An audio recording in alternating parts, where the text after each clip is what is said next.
We're back, y'all. Excuse me. We're back. And this time we're going to get straight to work. Excuse me.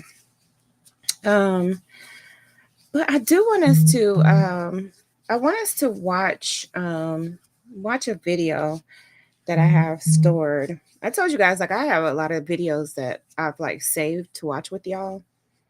And sometimes, it's just real cool to watch these documentaries and, different people's accounts of their life.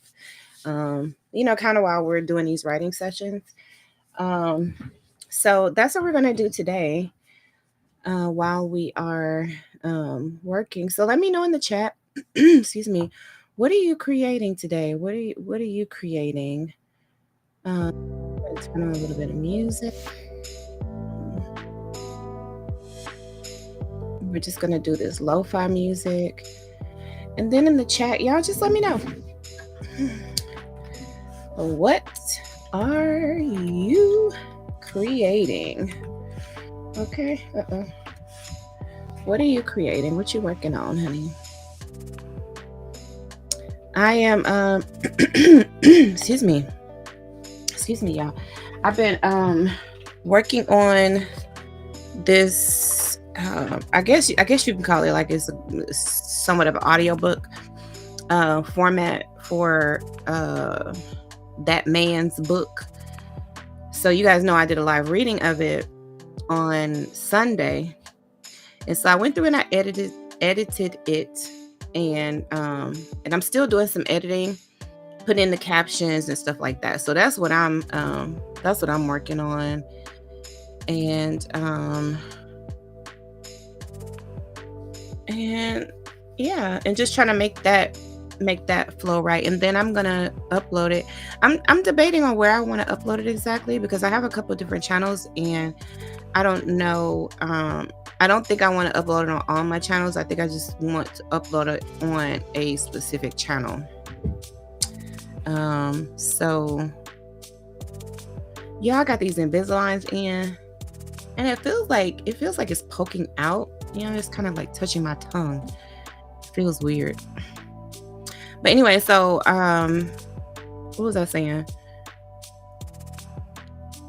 Yes, I'm just working on the edits for that one, for That Man's Book.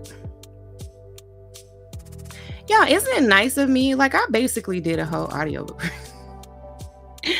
I basically did an audiobook for him. Like, shouldn't he be happy? You know what I'm saying? He wasn't gonna go through and read it, child, because you could tell he didn't read it because he didn't even write it. Okay. So let me go. I'm trying to find my little playlist so I can pull up this video for y'all. What are y'all working on? What are you creating right now? Are you at work? What y'all got going on? Let me know in the chat. And then I'm trying to find this video for y'all. This one really concerned me. So I was like, oh my gosh, I'm gonna have to come and watch this. Or we could just listen. I mean, I'm not gonna be really watching it per se. I'm gonna be listening to it. So let's be accurate about it. Okay, so this one is called Inside the Minds of Domestic Abusers: How to Support Women. And How to Support Women is by Lundy Bancroft. And if I'm not mistaken, Lundy Bancroft has been very, very active in like the awareness of domestic violence and stuff like that. And I want to say that he is the one that's been very instrumental in getting coercive control recognized as a form of abuse, like one that is, I'm sorry, I just moved my screen over here. So he's trying to get that recognized as a criminal thing. And I think he's been successful in getting that recognized in New York, but I'm not sure that that's made its way across the entire United States yet. I haven't seen that, but I'm not sure what other progress he's made as far as getting that movement, going. Okay, y'all. I know I'm over here looking crazy. Okay, so I'm gonna share my screen,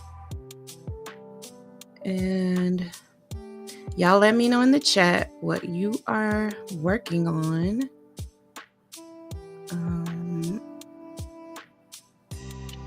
Oops, I think I shared the wrong thing. Oh, wait. See, these are all the videos I got saved for us, y'all, so we can watch them together. Is insight into the abuser perspective. So this is it right here. He's being interviewed. And this channel is, hold on, y'all. This channel is called Insight. Well, this channel is Borderliner Notes. Inside the minds of domestic abusers and how to support women. Go ahead and subscribe, child, because some good information here. And let's just take a listen to it, just take in the information, and and just kind of let's get a little bit smarter about the things that other daughters are dealing with. Like this, some of the stuff is like, this is really serious stuff, and we're a lot more helpful to each other when we at least have some knowledge about the different types of things that we've all been dealing with. Some of us have absolutely no knowledge about certain things, and it shows in how we interact with each other when someone is trying to explain what's been done to them. And sometimes it's like the most ignorant people are the loudest ones, and it's like, can you just do some research first before you go making matters worse? But I think it's just important, especially, we want to, we really want to look out for each other. Then, we should, every opportunity we can, we all got our lives and stuff, but, at every opportunity we can, let's just get a little bit smarter about, what each other is dealing with. So I'm going to mute myself, and I'm going to get to work. And y'all, so y'all let me know in the chat what you're creating.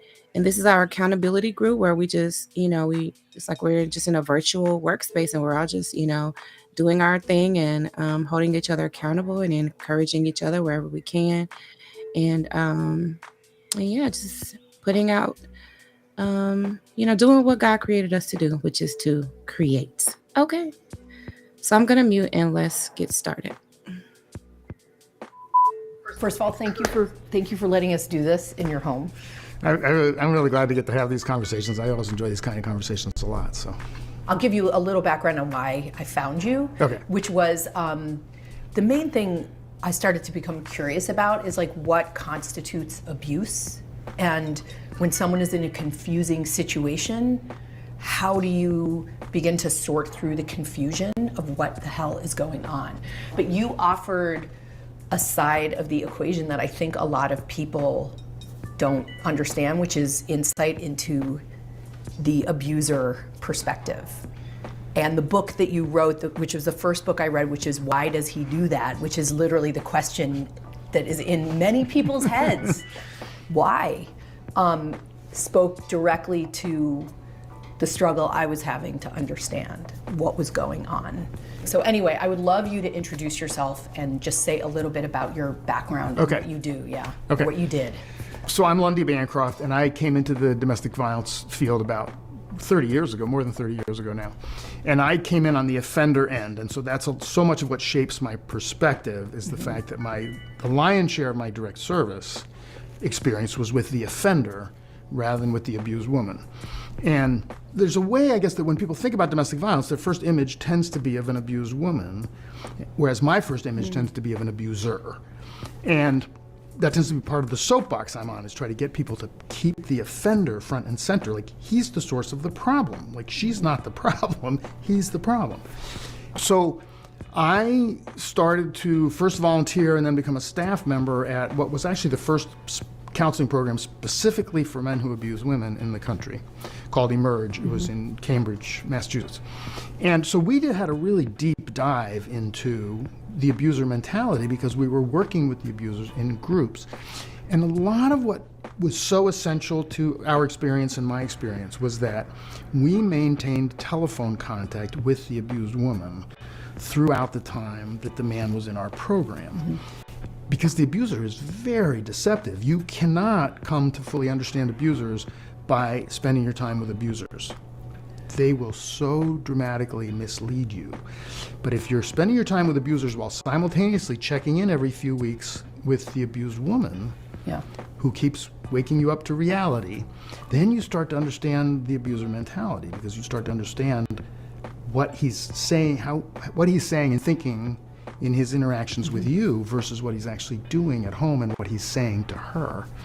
And so that was really the most important aspect of my background, was working intensively with the abusers while constantly hearing the story of what was actually going on at home. And we'll be talking more, I'm sure, about some of the contrasts there. What led you, what even led you there to begin with? Well, I went through, I came out of college with various kinds of training in counseling. I didn't have a psychology degree, but I had various kinds of training in counseling. That was my only marketable skill. But my interests were always more in social change than in social work. So I was trying to think, well, how do you use counseling in a way that's more about social change than about social work? And first, it didn't look like I was going to find anything like that. Like, oh, no one's going to pay you to counsel draft resistors or something, you know? And so when I learned about abuser programs, I thought, no, wait a minute, that's intriguing, because that's really about trying to address a justice issue with your counseling skills, and it ended up being a perfect fit. It's very cool to hear you say that. I mean, I feel like I'm sitting here with you today because I hate patriarchy. I hate it. I hate it with a deep passion, and I am like an angry woman for that. And but I wouldn't say I've kept it under wraps, but I'm not going to keep quiet about that anymore. And I feel like the intersection in romantic relationships and patriarchy is so unavoidable. It's almost impossible to engage with the idea of having one without considering the reality of the world we live in. So it's interesting that you say what you're saying, and I'm curious how many guys are doing what you're doing. Where are the men? I don't know how to find that out really. But I was surprised when I first came into the field how many men there already were then who had decided they want to be on the right side of this thing. But I think there are more now. I think now I hear a lot of young guys, like 20 guys in their 20s, who are all sort of hyped up on gender justice and who have a very feminist orientation. So I feel like it's growing. One thing that I really like to point out to people is that when a white person devotes themselves in all kinds of ways to fighting racism, and we know many, many white people who do that, we think, oh, they should be doing that. That's being on the cause of justice. Why wouldn't they be doing that? When a man is someone who really devotes his life to fighting for women's rights, people immediately start to look at you like, well, what's up? And with me, they're always like saying, oh, so was your father an abuser? Or but what's this really about? And I say, well, now, wait a minute. Why shouldn't we take the same attitude with a man who's fighting for women's rights as we do with white people who are fighting racism? Say, yeah, that's what you ought to be doing. You're fighting for something because it's right. I want us to try our best to get the surprise out of that and feel like, yeah, good, you're doing what you should be doing. Keep, The couple other thoughts, if I might. One is that I notice all kinds of times people trying to address male violence while trying to avoid any discussion of male domination, and I think they end up doing harm for exactly the reason that you've pointed out, that you're actually missing so much the key dynamic. And then one other sort of snippet that I like to give, which is that when people hear about domestic abuse, they right away start focusing on the man's anger and say, oh, he's got anger issues. He's got problems with his anger. And one of my catchphrases about that is, no, he doesn't have a problem with his anger. He has a problem with her anger. He believes she doesn't have the right to be angry. And he believes she does not have the right to stand up for herself. And that's why he hurts her. I read something yesterday about when, let's say in a heterosexual relationship, the man gets angry at the woman or aggresses on her for her emotions. He is trying to regulate her emotions to control himself, as opposed to understanding that he has to learn how to manage his own emotions. In other words, he accuses her of being his trigger, and so or is that just another excuse? I think that the heavier dynamic is much more really deep beliefs he's absorbed over his lifetime from a young age about what kind of service females owe him and what sort of enforcement he has the right to use when that service is not being provided to him adequately. So his sort of emotional world, his insecurities, I find playing actually a very small role and sometimes really no role at all. And it turns out to have much more to do with his entitlements, his sense of what you must do for me.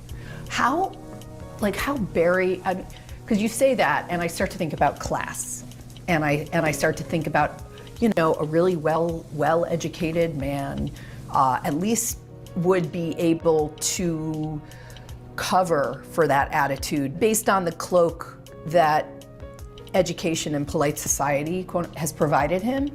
But what did you find? I mean, I know that they come in all shapes, sizes, colors, and whatnot, but this is a lot of why the better educated, more upper class abuser gets away with even more, is because he covers it better.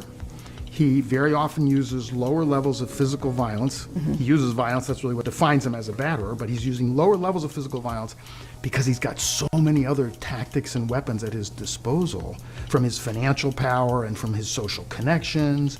He has a lot of ways to really frighten her that don't have to involve putting his hands on her. But then that means he's much less likely to be defined as a batterer, even though I would look at that history and say, well, that's clearly a batterer. He's putting her in physical fear all the time. He may not be doing it with his own body, but he's always threatening her with physical harm. So the ability to cover things up increases as you go up the socioeconomic ladder. Right, and one of the things I was interested in when I was reading your book was and I was going to ask you to do this, which is to define abuse and to define batterer. And let me just put one thing in here that I was struck by that I read. Physical intimidation can take subtle forms that can carry an implication of threat.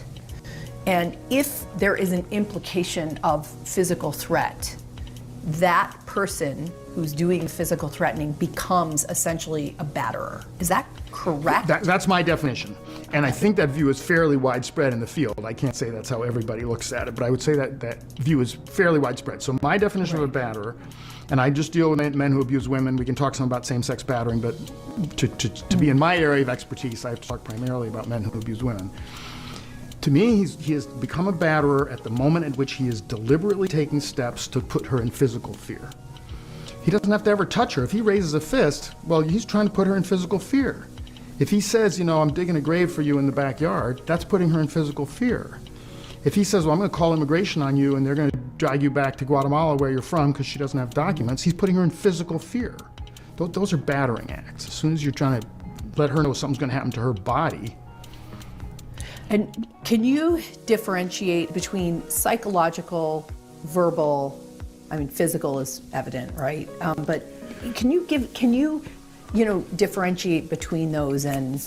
One thing I have to clarify is that I put certain things in the physical abuse category that other people would put in the verbal or psychological abuse category because they involve deliberately making her think that she's going to physically get harmed.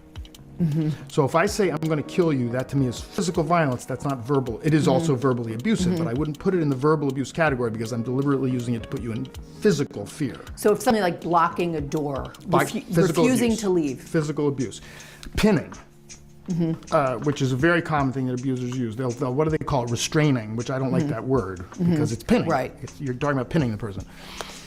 Those are violent acts. Yeah. And we live in the United States, we live in an extremely violent society. So people don't even think of something as violence until it becomes so violent. And I'm not talking about what people call verbal violence. I don't even like that term, honestly. That would be a whole other discussion. I'm talking about clear physical, harming the person through their physical body, pinning them is an assault and battery. It's very oppressive. Locking someone in a room, blocking a doorway. Those are which is effectively imprisoning. Yes. Like these things get called a lot of things that they're not. You're imprisoning the person or you're pinning them. That's assault and battery. You're taking power. You're taking their rights away from them. And so that any verbal behavior that's designed to cause physical fear, and that means also all kinds of physical behavior that doesn't get defined as violence. Punching a wall. It's like, well, the whole point of punching a wall is to get the message across. It could be you the next time. When I think about verbal abuse, I'm thinking about behaviors that are made where you're saying things that are deliberately simply to hurt the other person's feelings. That's the goal. You're stupid. You're fat. You don't know what you're talking about. Nobody likes you. You're a loser. So put insults and put downs. And are those what is the intention of those? The intention is to hurt you. The intention is to hurt you, which will then because then you'll be reluctant to stand up for yourself. They think. And it works. I mean, over time, people will be reluctant, and people will become reluctant to stand up for themselves if they keep getting hurt every time they do. If you have a boss, many people, it doesn't necessarily mean you believe what they're saying, but just that you're not going to go head to head with them because it's just a losing battle. Because it's not worth the because energy. It's painful. Even if you in no way believe that you're stupid, it hurts when someone calls you stupid. The same way when someone's a jerk to you in traffic, where it was totally their own fault, and you know it was totally their own fault, you're still upset that they flipped you off or whatever. And actually, it will also creep into you over time. But even to the extent that it doesn't, you just start to avoid it. And people who have a boss who's that style start to not want to confront the boss about things. It's just, it hurts. It's painful. You start to not want to go there. And so that's the object, is to make it harder for you to have a voice. And what an abuser wants, consciously or unconsciously, but on some level, what they want is a relationship that gets increasingly tipped over time, way sideways. They do not want to be in an equal relationship. One thing that we see a lot in an abuser program is abusers whose behavior improves for weeks or even months, and then they go back to how they were being before. And so we start exploring, okay, why the backsliding? Why'd you go back? And once we get into the details of what was going on in the relationship, it's always that the relationship was starting to move towards being more equal, and he's not going to put up with that. He's not going to live in an equal relationship. He does not want to be in an equal relationship. In fact, he really wants the opposite. If he's using less abusive behavior, he believes that he should be rewarded for that. And so he'll be like angry in the group, like, I've been, letting her have more space, and I haven't been criticizing her as much, and I haven't, been controlling her as much, and she's just getting mouthier with me. It's like, well, yeah, that's what's going to happen when she's not afraid anymore. And he's like, well, why would I want to be giving up being abusive if it's going to make my life more difficult? It's like, well, yeah, being non-abusive will lead you to a more difficult life. So is there any benefit for people to be less abusive other than the legal implications? Now, this is a really important question. It has big implications. Is it better for the abuser to give up being abusive? Yes. He will have a better life, but he won't see any of the benefits for 2 or 3 years or longer. In the short term, it's going to make his life harder, not easier. So the abuser his attitude towards relationships is, this should work for me. So why would I do something when it's making things harder for me? Because the whole point of a relationship is it's supposed to do everything for me. That's the abuser's fundamental outlook on an intimate partner relationship. And in terms of the person on the receiving end of that, my sense is that many people are not always clear. The women have this challenge of trusting their perception of what is happening. We have a lot of people who watch our channel who have personality disorders. Their perceptions are either off, or they understand that in the past they have been off and they cannot thus trust them. So how do you know when to trust that what you're experiencing, if you're not actually getting a fist to your face or your body, is abuse versus just a messed up relationship?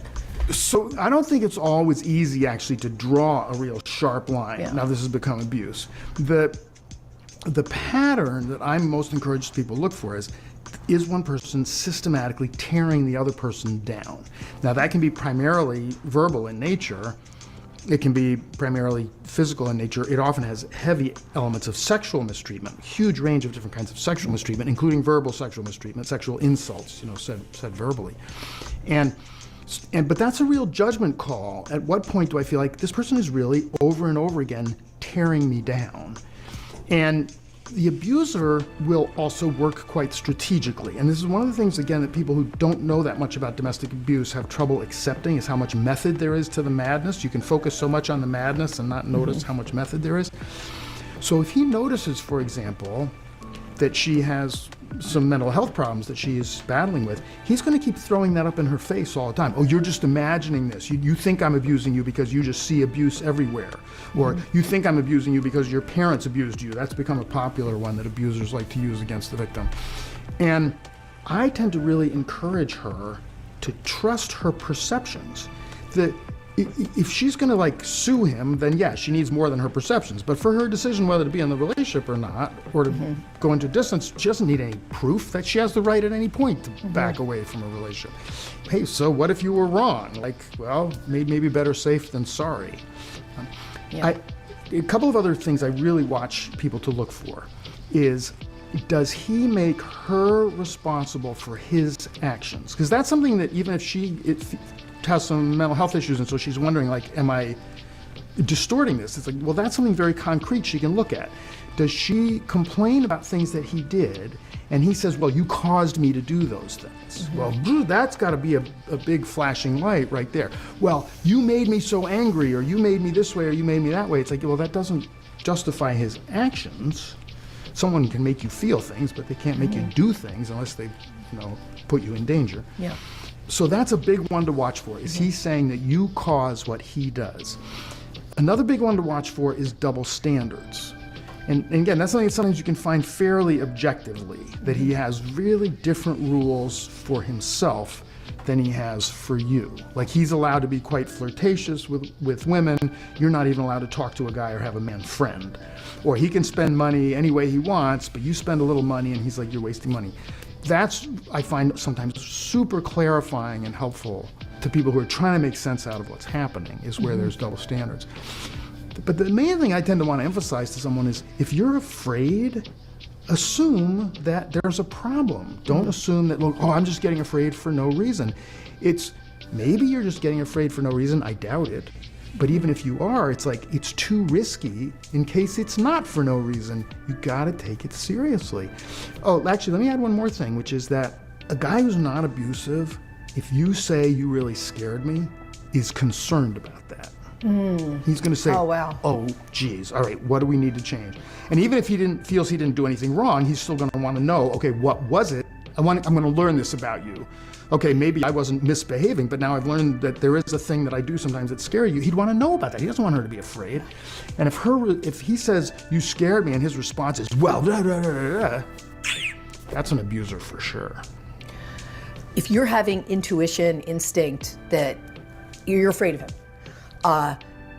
all things being equal, is it worth the risk to stay, or is it not worth the risk? Because statistically, it's a risk. Is it worth putting me and my kids in danger to stay or not? Well, we know what the answer is. Whether you choose that or not is a different story. There also are sort of a series of levels to take distance in a relationship, because people will think well, I'm not ready to leave this relationship, so I'm going to leave it the way it is. It's well, there's other things. You can leave for a week. You can leave for a month. You can say, okay, we're not having sex anymore. There are different ways to distance yourself in a relationship. You don't have to be ready to decide that you're ending this relationship forever, to decide this is not a safe situation to be at this level of intimacy.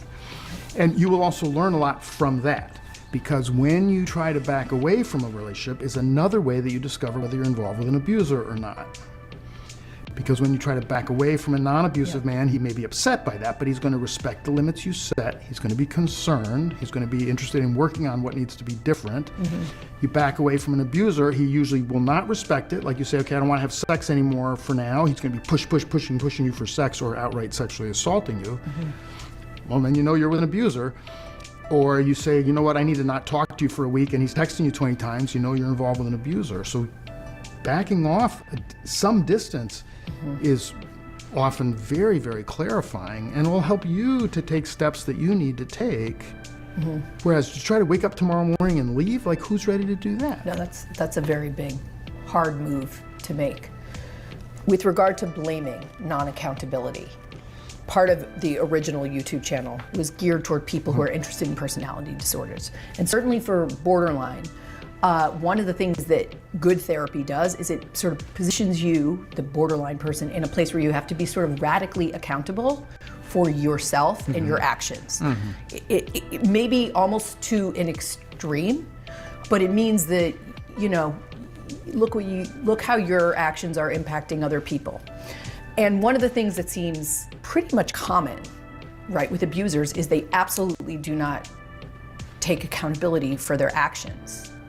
I mean, I think that's a general red flag in a romantic relationship, period, for someone you may not want to stick around with.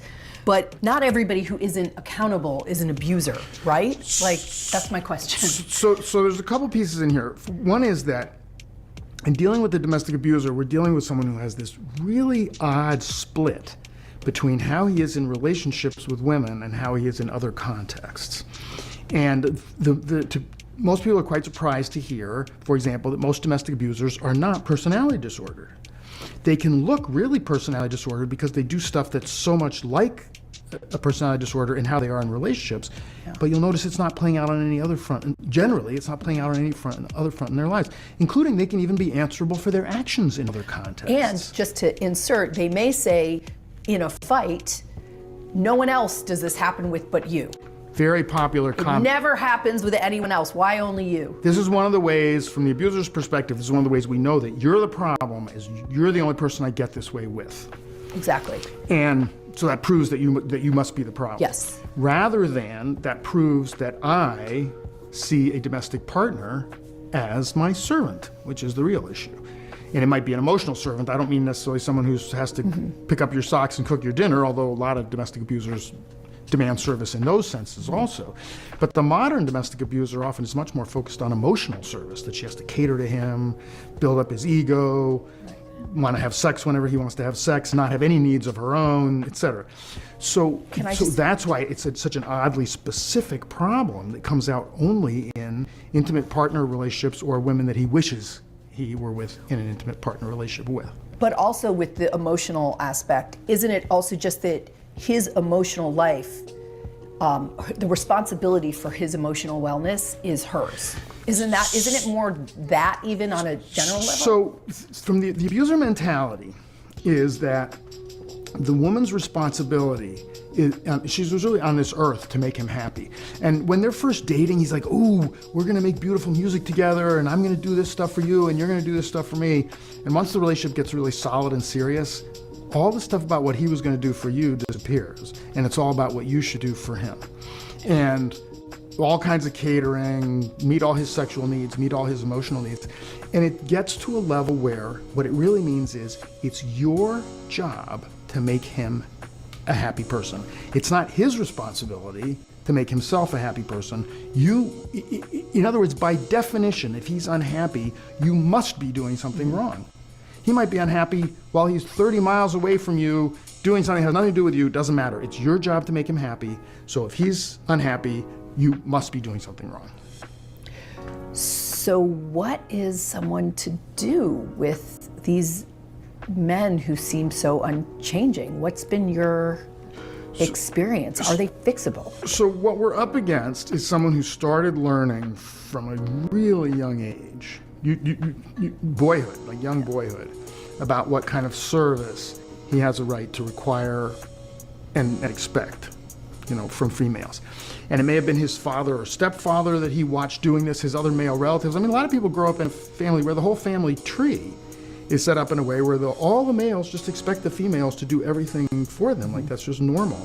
And by the way, that doesn't divide by race or class. I mean, you can grow up in a family of wealth or poverty of any color, and your family tree may just be full of men who just expect everything done for them and who feel superior to the females. Like that's just the way they've been. Some people grow up in a town where that's just like rife through their town. And again, not necessarily divided by race or class or anything obvious. So we're trying to change a mentality in him that goes back really early. And then research shows us that during teen years, the guys who are the future abusers start to hang out with peers who have a very exploitative outlook on females. Again, it's what you can get from, what can you get from her kind of mentality, using her for sex, using her for window dressing. And so if I've got the guy in an abuser program when he's 25 or 35 or 45 years old, he's been functioning with a set of assumptions since he was very young about what women were put on this earth to do for him.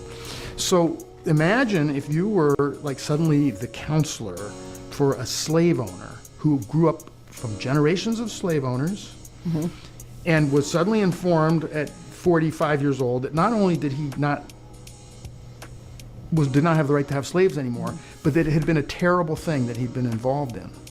He's not going to come and say, oh, wow, oh, I see what you mean. Wow, that's been really awful.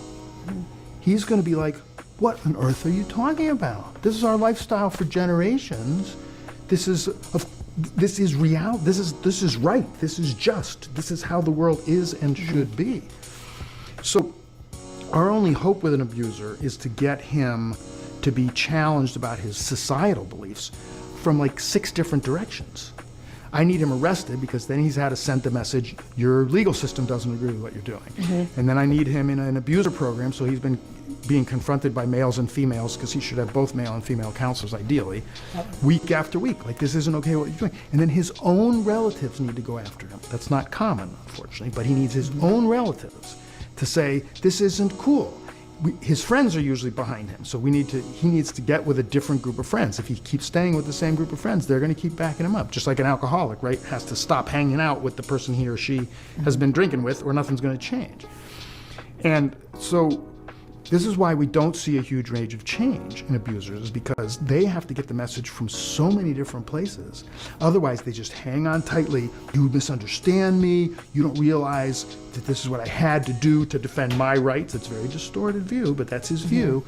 You don't realize how awful this woman was. You're being unfair to me by taking my slaves. These are my slaves. You can't take my slaves away from me. That's not fair to me. Who's going to grow the crops? It's a very, very twisted mentality, but it's deep. It's really deep. I mean, this sort of leads me to wonder the question that people who are in abusive relationships wonder if the person, the abuser, actually knows what they're doing. Or if they are just, they don't know. And especially if they deny what they did. Can you talk about that experience and what the hell is really going on? So I think the level of consciousness varies quite a bit among abusers. And for example, a lot of abusers, something like 40%, still not half, certainly not 80%, but it's still a substantial number of abusers, grew up with an abusive dad or stepdad, an abusive male in the home. And that means that a lot of what they do, they're just doing on automatic.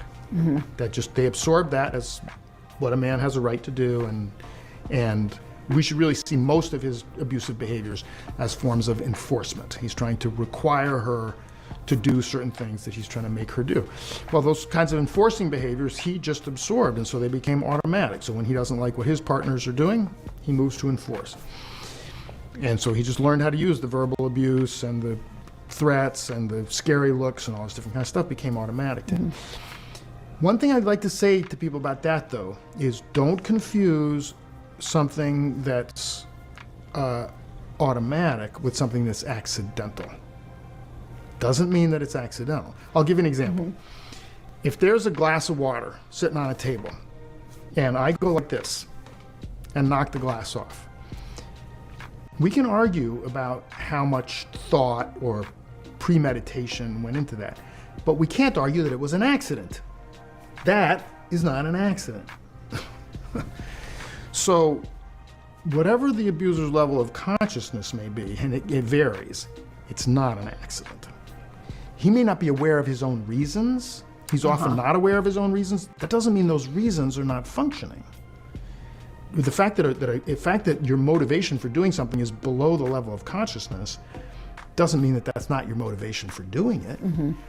I'll give a somewhat strong example, whereas most of the cases are going to be much subtler than this. But I had a client who was insisting that the reason he started slapping, the reason he started hitting his partner in the car was because they were driving through a dangerous neighborhood at night, and she started trying to get out of the car, and he didn't want her to get out in a dangerous neighborhood. So, and I think he believed it. I think he had actually convinced himself that he was hitting her to protect her safety. And so I was kind of making fun of him in the group, right? I was saying, oh yeah, so you're beating your wife to keep her safe, right? Like, that's real logical, buddy. And then I said to him, no, you weren't. You were doing that because if she got away from you, then you didn't get to win the argument. If she could get out of the car, then she's escaped you, and you no longer get to rule. You feel like she wins if she gets away from you. And that was the real issue. You weren't beating her to keep her safe. How can you tell yourself that? That's absurd. And in that case, I've got a whole group, even the other abusers, like, prepared to say, well, obviously he's not hitting her to protect her. So my job as the abuse counselor is to bring the true motivation to consciousness.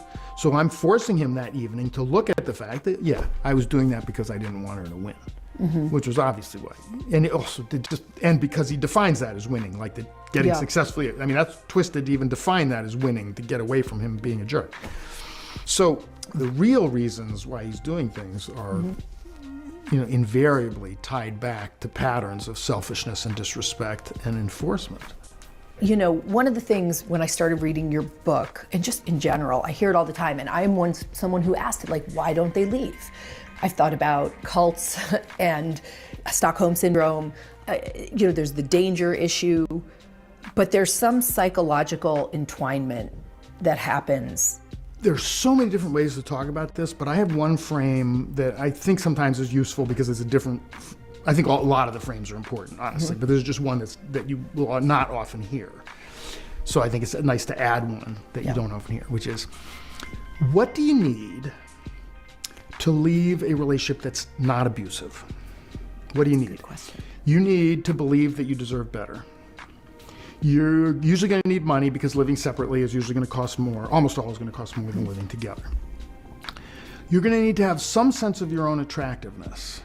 Because no one wants to end a relationship believing that that means they're going to be single forevermore. Like, I'm leaving this relationship in order to never be with somebody again. You really need social contact because the decision to leave a relationship is complicated. People do that by talking with their friends and relatives and therapists and whoever they have in their life to talk to about the decision, because it's a tough decision. You need the belief that you are someone who can manage life on your own. So you need some level of self-confidence to believe, I'll be able to get my own place, and if I haven't been working that much, that I'll be able to work more hours, or a sense of that you can. So these are the things anybody needs to leave any relationship, are exactly the things abuse takes away from you. So I always say the main obstacle to leaving an abuser is the abuse. And people commonly in the public look at this backwards.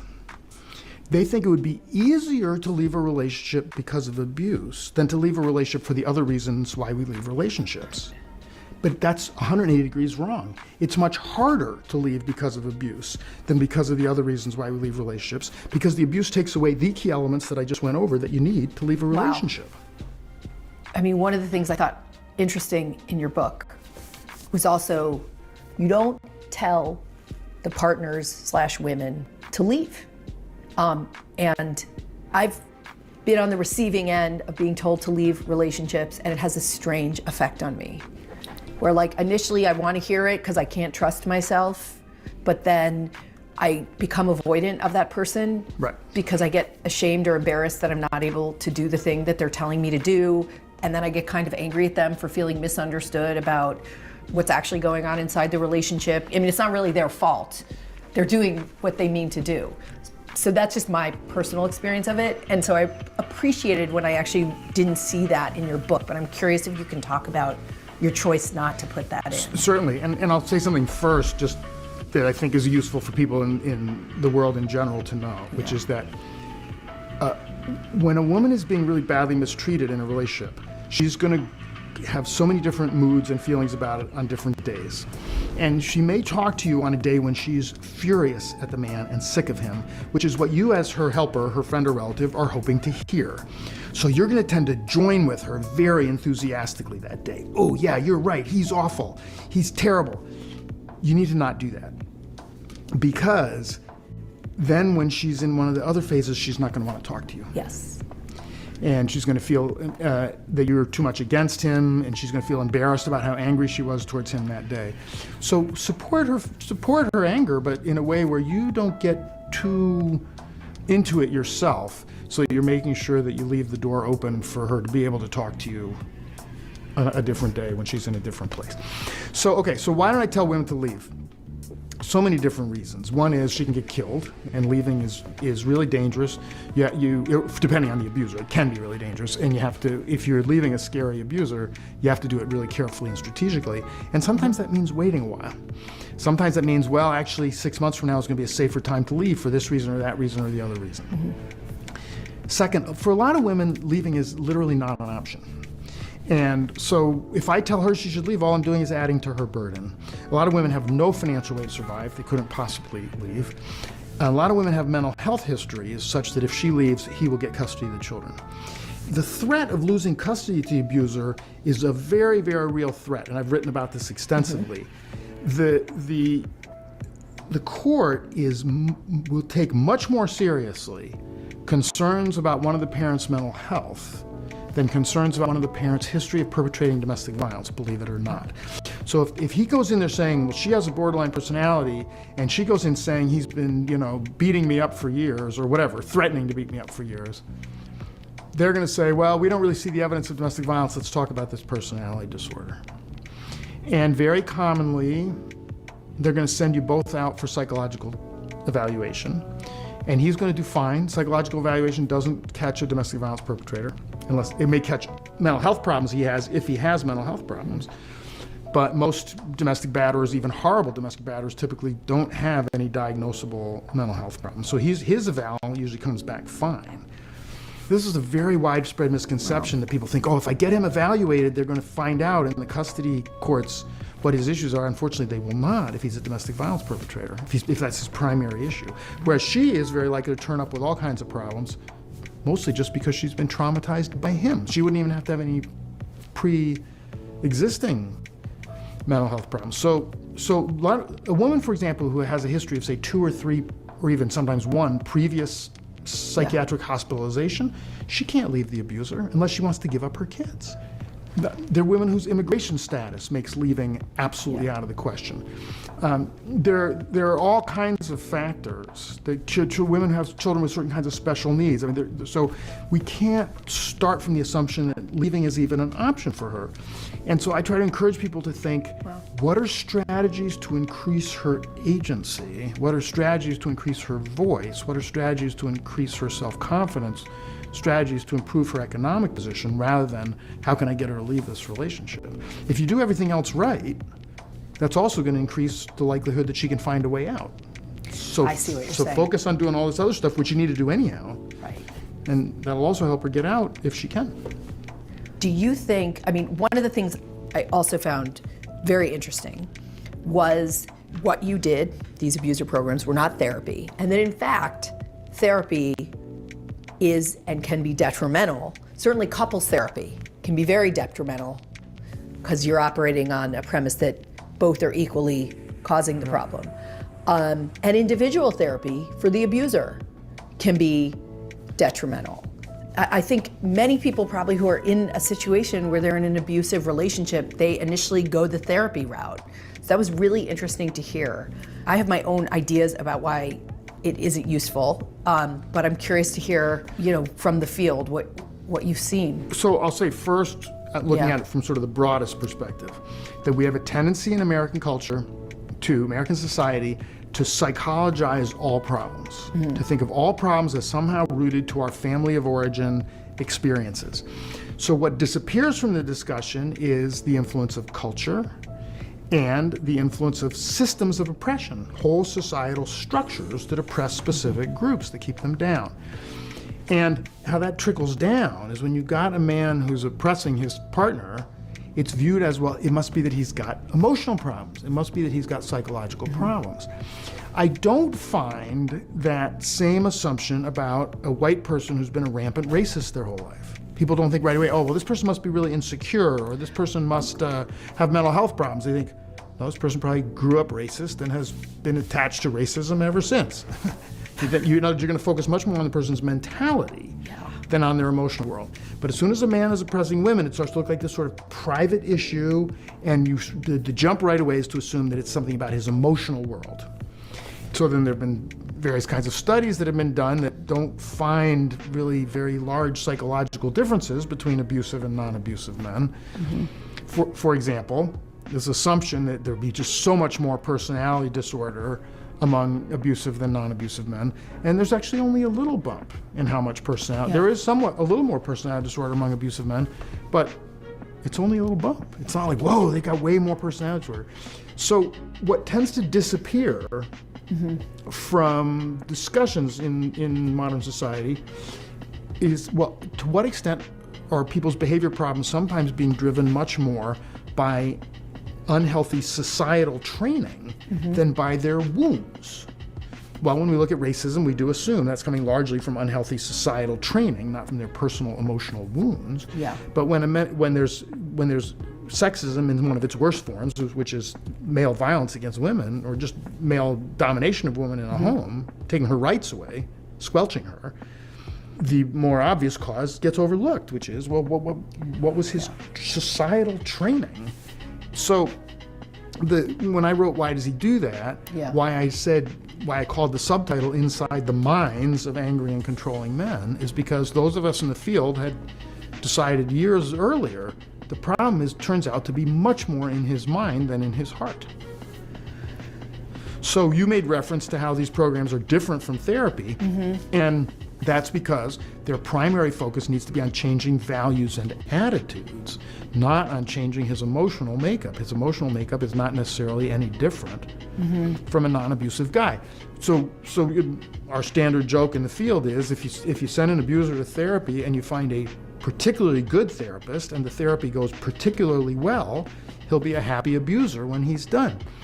And that's what you will have accomplished. He'll be a happy, well-adjusted, he'll be enjoying his own life more. I mean, it's funny you say that, because if you're on the internet at all, in this world that you're in, you'll see like narcissistic abuse is everywhere. And the channel that I've run that deals with narcissism and borderline, we actually are not into demonizing narcissists, because I think it's just, narcissist has just become a code word for bad person.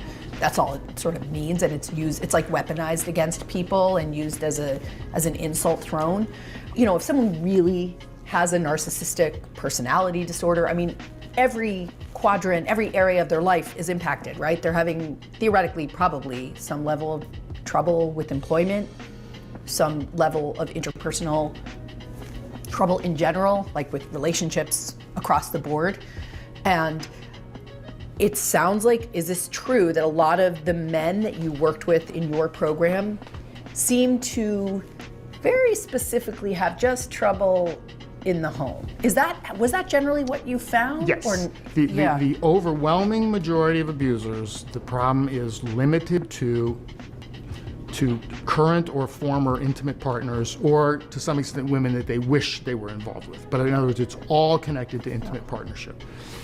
Certainly, people with personality disorders can move through certain contexts and hide the problem if they don't have too extensive a relationship with the person, and often are particularly lovable and charming. And this is one of the reasons why they get confused with the domestic abuser, who often is particularly lovable and charming if you don't know him too much.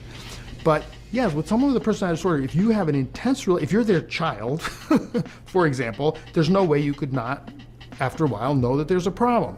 If you're working with them in a context where they have to periodically be called out on stuff, where you have to call each other out on certain, where people's mistakes have to be pointed out, well, you're going to start to run into problems with someone who's personality disorder, because they're not going to do well when they're being called out, particularly on their more serious mistakes. You often can call them out on their smaller mistakes, and they'll say, oh, I'm sorry, I shouldn't have done that. But it's when they make bigger mistakes, that's when they can't look, right?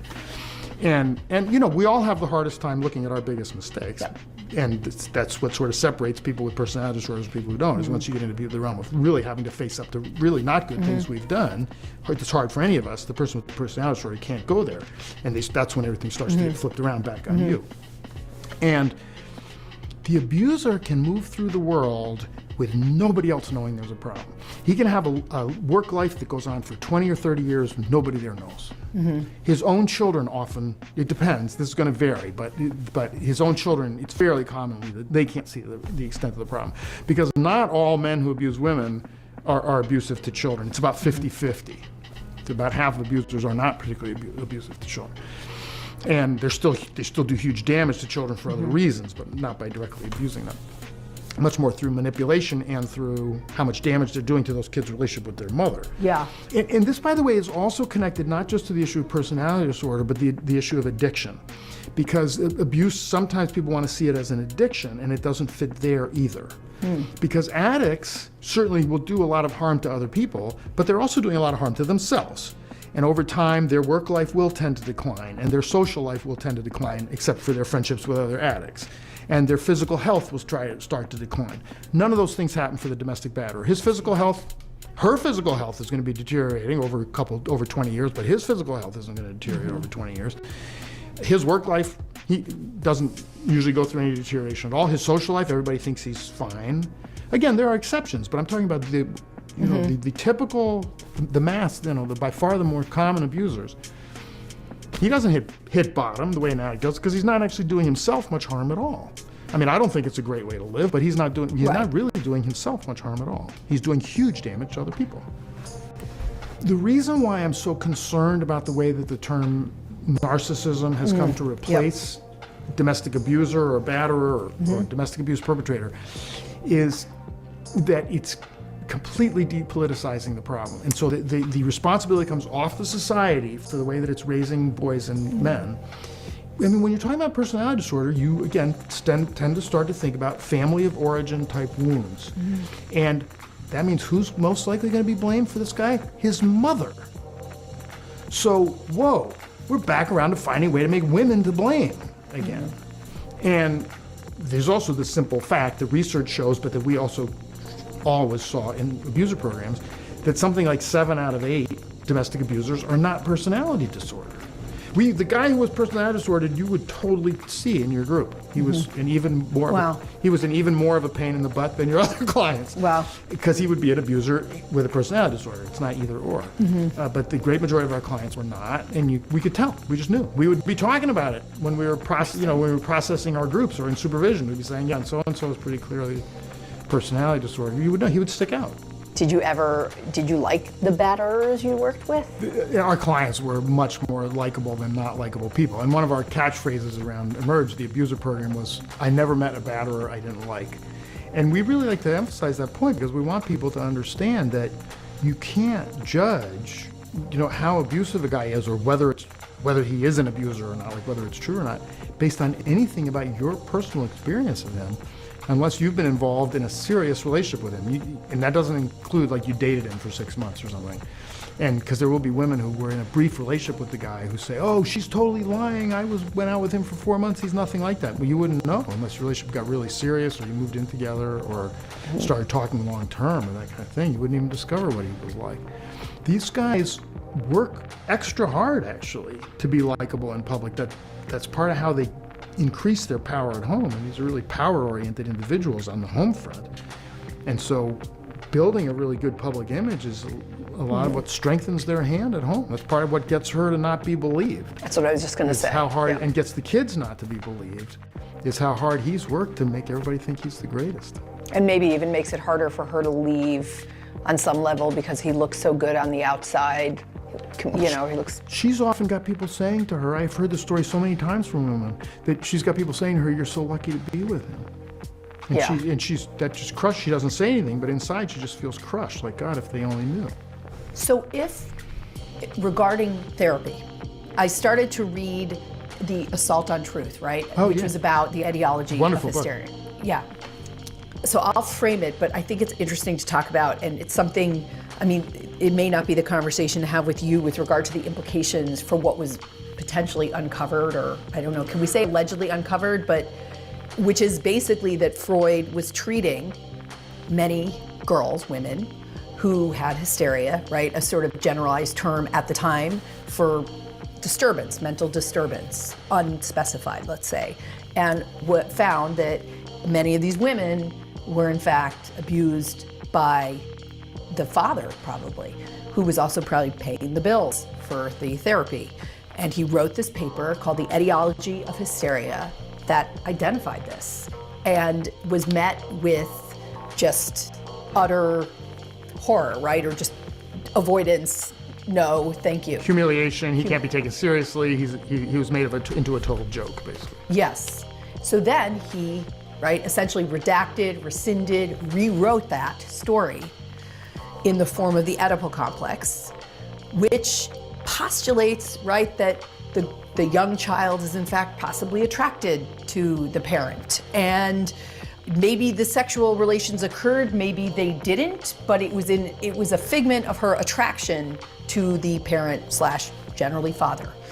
So I read that and I fell off my chair because I thought, holy shit, the entire kind of psychiatric field, psychology field is psychoanalytic field is founded on his writings, which is founded on this bullshit idea, or this potentially bullshit idea of an Oedipal complex, which is just, a theory which may have existed simply to hide the reality of sexual abuse. And what does that mean vis-a-vis implications for the field as a whole? And so can you just talk a little bit about that? That's remarkable to me. It's disturbing for people, and they're reluctant to really take in the possibility that the field of modern psychology, and to a great extent the field of psychiatry, are founded on a really unhealthy set of principles almost from the beginning. Yeah. That gets people very much on the defensive. But this is the reality, that even though people now have largely moved beyond Freud, the underlying thinking from Freud is still dominant. People say, oh yeah, because they've rejected a lot of other stuff from Freud, but the core beliefs that he has about human personality are still very much the underpinnings of modern psychology. And that means that our mental health system is rooted in the belief that when children report being sexually abused, that's probably false. And that is a tragic, tragic underpinning to your psychological system that makes it so that the system is there to keep oppression in place rather than to overcome it. Yeah. So can you talk about the problem of therapy as it relates to abuse, and where if people are seeking out therapy for themselves or their partner as a means to get help, what are some of the things they're going to come up against in that experience so they know it's the wrong path to bark down? Okay, so first I'll talk about a piece that is actually growing right from what we were just talking about, which is that we have this underpinning in psychology that women and children are exaggerating, or they're not, or it's not even true at all, or they're saying things that are actually based on their own desires. So that's a very unfortunate, potentially tragic distortion to start from the beginning. But then what you're adding to that when you're talking about couples work or some kind of family work for domestic abuse is the assumption that the abuse is the product of dynamics. In other words, that everyone is contributing to it in certain ways. And if you're doing couples counseling, well, then obviously it's going to be that both partners are contributing to what happens. And what that means is that the woman is being given the message that if she changes what she does, if she makes improvements in what she does, that's likely to improve his behavior. That can make him less abusive. Well, that's exactly what he's been telling her all along. That if she would just do better, he would treat her better. So couples counseling by its very nature supports the abuser. And I don't mean that the couples counselor in any way would think of it that way. The couples counselor would usually insist that they did not want to be, that they were against the abuse, that they wanted the abuse to stop. But the fundamental frame is backing him up. If there was a couples counselor watching this right now, what would be some of the signs you would want that counselor to look for in the therapy to recognize that what they are doing is backing up an abuser? Well, the first thing I would say is before a therapist works with any couple, they should, as part of the routine procedure, and they should tell all couples that come, as part of my routine procedure, I do a session with each person individually. I should never meet with a couple without having met them each separately. So you try to find out whatever you can then about whether one partner is afraid of the other. The whole notion of couples counseling, for it to be successful, suggests some level of safety and some rough level of equality. And no relationship between a man and woman is going to be perfectly equal. There's always going to be issues there from sexism, but that it's not some huge, insane power imbalance like what abuse creates. So that's the first thing, is that you should do your best to find out ahead of time and not work with a couple if you find out the woman's ever been afraid of him. And there's a whole set of things to look for after that may come up at other times, like her making reference to certain subjects that she doesn't want to bring up because he just has such ballistic reactions to those. Well, that doesn't prove right away abuse, but it's one of those things that's a flag where you should think, whoa, she just pointed out that there's certain subjects she doesn't dare touch. Maybe I better meet with her alone again and try to find out a little bit more about what. And a couples counselor can make excuses at any point. You don't have to broadcast that you're concerned about abuse, and please don't, because that's going to get her hurt if you broadcast that you're concerned about abuse. But just say, there are times in a couples counseling work where it works better if I do a couple sessions for a while with you. And that's often true, actually, when situations that don't involve abuse. So whatever, you can easily come up with an excuse to meet with them separately and say, I've noticed that you're really afraid to touch certain subjects with him. Let's talk more about that, like what's going on there. Couples counselors talk sometimes about noticing that she's always looking at him before answering questions or after answering questions, like she's very concerned to check, like, did I say anything wrong, or is he, getting too upset by things that I said. But then one of the sort of underlying kind of tenets that I find a lot in therapy and that comes up in couples counseling is the notion that all feelings are valid. And I don't think that's entirely true. This is some place where I break from much of modern society. I think, well, no, not all feelings are valid. So, for example, if I have a client, and I have had such a client, whose feelings are very hurt because while he was strangling his wife, she tried to kick him in the balls. Like, how could she try to do that to me? Like, that's so mean. She's gonna, hurt me in my private parts. No, his hurt feelings are not valid. He does not need someone saying, okay, well, now he has his hurt feelings and she has his hurt. Let's all talk about our hurt feelings. He needs somebody to say to him, that's really messed up. That's an incredible distortion to have your feelings hurt because of her attempt to defend herself while you were strangling her. No, those are not valid feelings. Those are extreme distortions that are product of a really severe sense of entitlement and a really severe denial about the fact that you were doing a very serious, like felonious, like you belong in jail type of assault. We have to talk very bluntly. There's a real reluctance with abusers to talk really bluntly about what they were actually doing and how severe it actually was. And no. So this is the kind, less severe form is what comes up all the time in couples counseling, where a very well-meaning couples counselor is when she is talking about her hurt feelings and he's talking about his hurt feelings. And a lot of abusers, by the way, love to talk about their hurt feelings.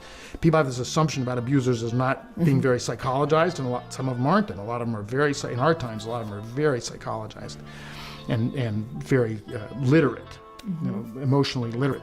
And the couples counseling might say, well, okay, now, he's really heard what you had to say about how he feels hurt. Now you really need to hear what he's saying about how he feels hurt. That's a terrible message to her. The last thing she needs is to be now hearing more once again about how he feels hurt, usually by stuff he has no right even to feel hurt by anyhow. So that's just an example of the kind of thing that a couples counseling process, very well-meaning couples counseling process, will get her dragged into, that's just going to dig her deeper into that hole. But then a lot of other things that couples counselors who are more alert on these issues pick up are the fundamental kinds of dynamics of domestic abuse that we've already talked about. Like, is he always making his behavior her fault?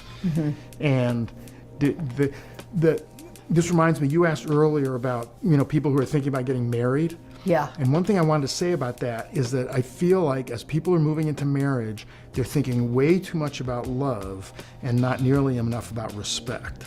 And I love him and he loves me. It's like, okay, great. Does he respect you? And I wish people would put way more emphasis on that question before they dive into getting married, because getting married really gets you in a really deep hole. What is, like, how would you constitute evidence of respect? So it's questions like, for example, what happens when either he really doesn't like something that you did, or you really didn't like something that he did? And that's one of the ways that you find out whether there's respect or not.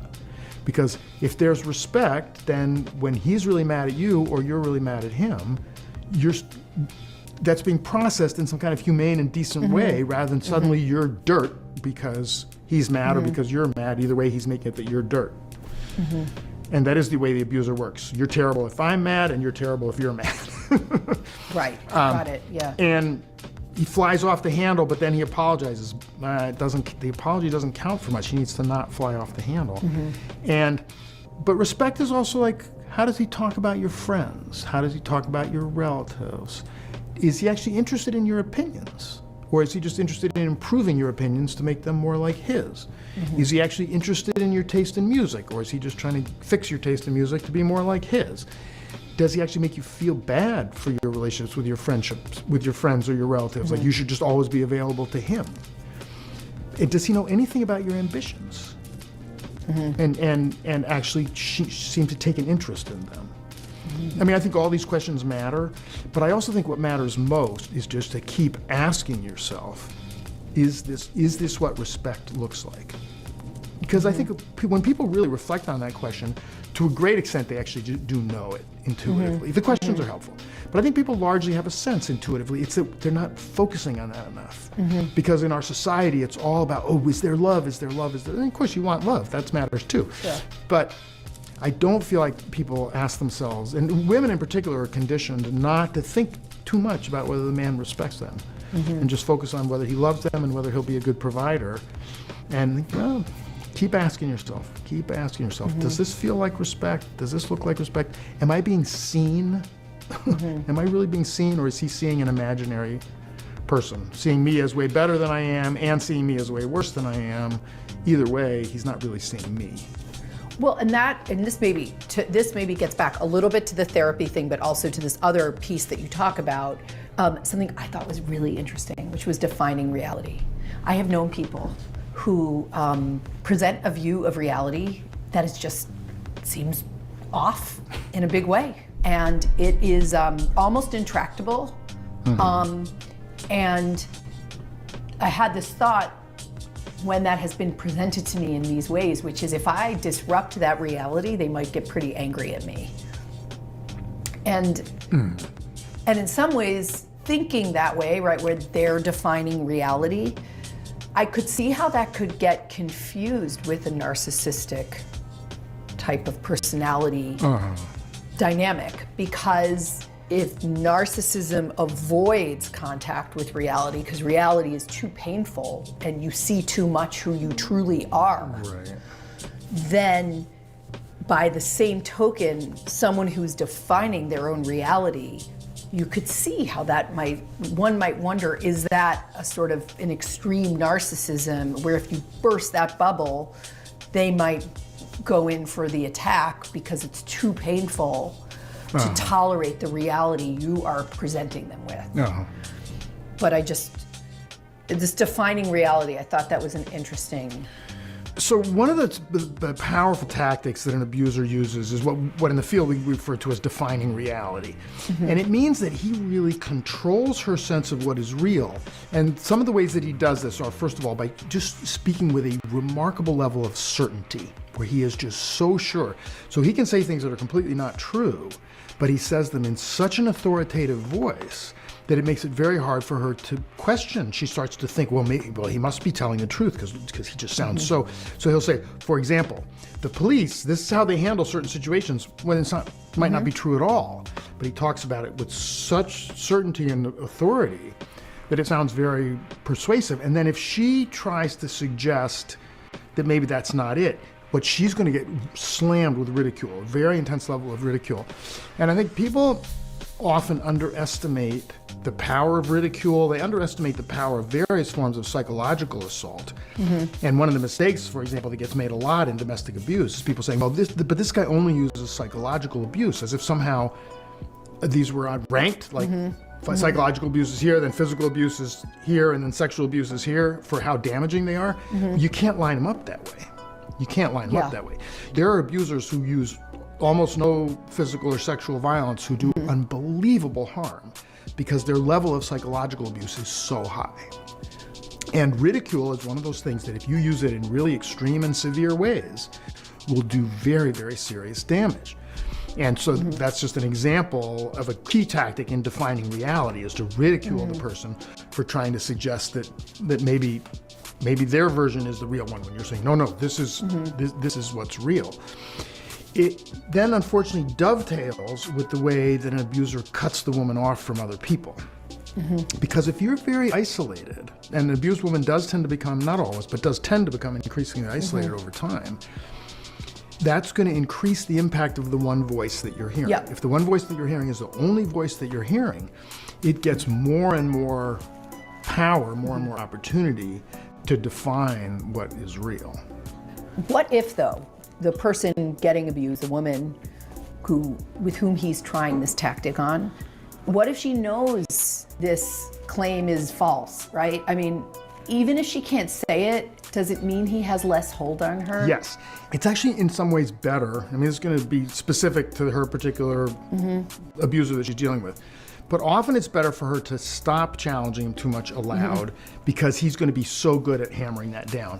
Whereas, and she'll in some ways lose it more for herself. But there are women who have told me that they manage to just go inside themselves and say, but I know this is true. And yes, when she can do that, that really helps her. He's always going to be looking for signs. I mean, I know this makes them sound almost more mad scientists than abusers are, but I'm not exaggerating here. That the abuser tends to look for signs of resistance the way any oppressor does. Keep an eye out, so to stomp them down. And so if he notices ways that she's holding on to her sense of what's real, he's going to take steps to stomp it out. So it does become important for her to be secretive, and people may criticize her for being secretive when actually it's a really good thing for her to become secretive. If she can find a place to keep a journal where he doesn't know where it is, it's actually one of the single best things she can do for her mental health. In the face of abuse, is to be writing it down and then hiding it somewhere.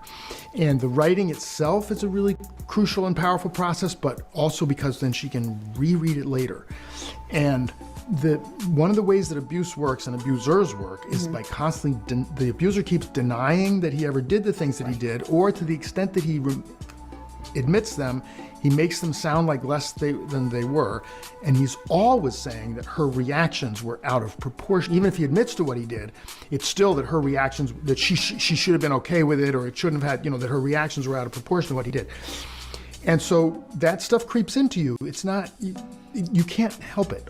Any human being, I mean, this is how interrogators work, this is how torturers work, because any human being will start to absorb. None of us is impervious. That's what I'm wondering. Right. You will start to absorb stuff over time. The only people who can tolerate that kind of thing without absorbing it are people who've basically been trained to be secret agents. So they've been actually systematically trained over a long period of time how to defend themselves. But any ordinary human being who hasn't had super specialized, high-level agent type training, this stuff is going to affect you. You cannot grow up with a parent who tells you you're stupid every day and not have that creep into you. You cannot have a partner who tells you you're stupid every day and not have that creep into you. It's just, unfortunately, it's not possible. So you will have times when you start to believe all this stuff. It's just natural. Oh God, I guess I am blowing it out of proportion. Practically every abused woman I've ever dealt with has said, I think there were times when I was blowing it out of proportion. That's not because there's something wrong with women. That's because that's what abuse does to you. So when you have a journal and you can go back and see what you were writing 6 months ago or back when you were writing a year ago, you realize, wait a minute, I'm not blowing any of this stuff up. It's like, it's right here what happened. And it's one of the most helpful things. The problem is if you have a young kid in the house, they haven't had the benefit of years of living to have developed a core understanding of what is and isn't real, opinions, points of view, all of that. I mean, what happens to kids who are fed false reality? You know, what happened? Is there some intuitive intelligence that when they get older, they're like, whoa, is there something a mother or other parent can do to undermine it, which she probably can't do in front of him, because that will only create, you know, a explosion. What can you do? So there unfortunately isn't anything inevitable. Like the child is going to eventually see through it.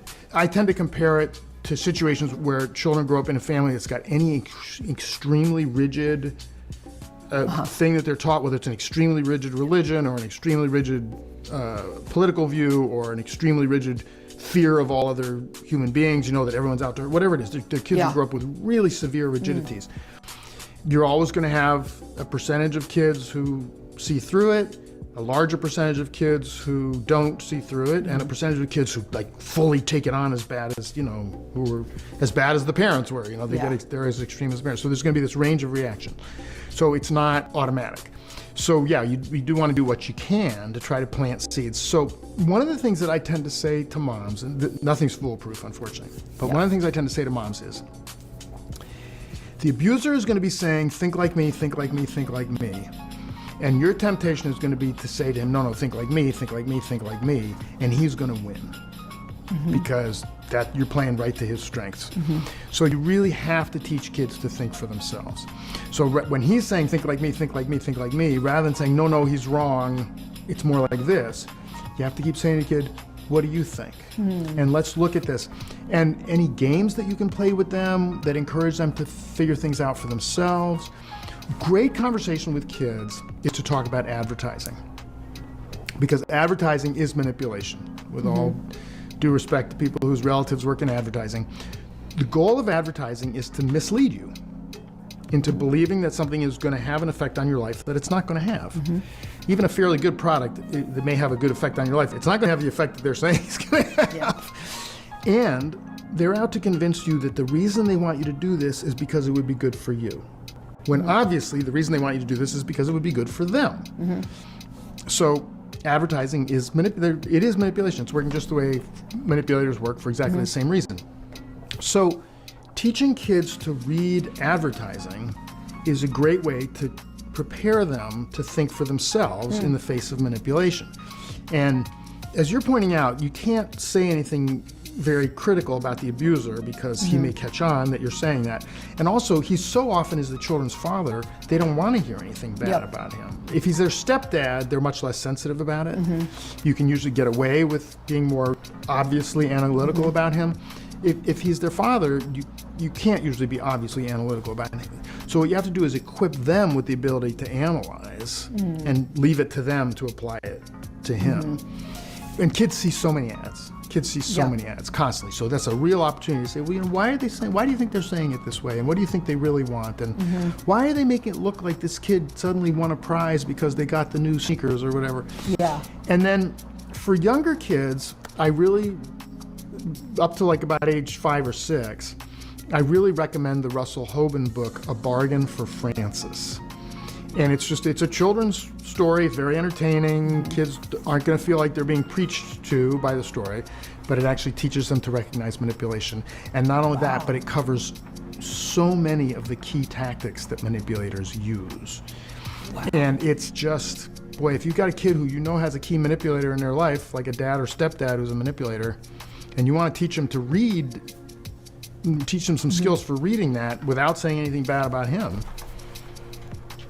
A Bargain for Francis. And you recommend not saying bad things about the other parent to the kid if the other parent's an abuser. It won't work for a number of reasons. One is if he finds out you're saying that, you're going to pay, and the kid's going to pay. But the other thing is the kids don't want to hear bad things about their parents. Kids often want to say bad things about their parents themselves, but they don't want other people saying bad things about their parents. But you can often name behaviors as wrong. Without them getting so defensive. Like you can say, that's not okay that he did such and such, or he shouldn't have put you in that position, or he shouldn't have said that to you, or he shouldn't have scared you. That stuff is okay, fine to say.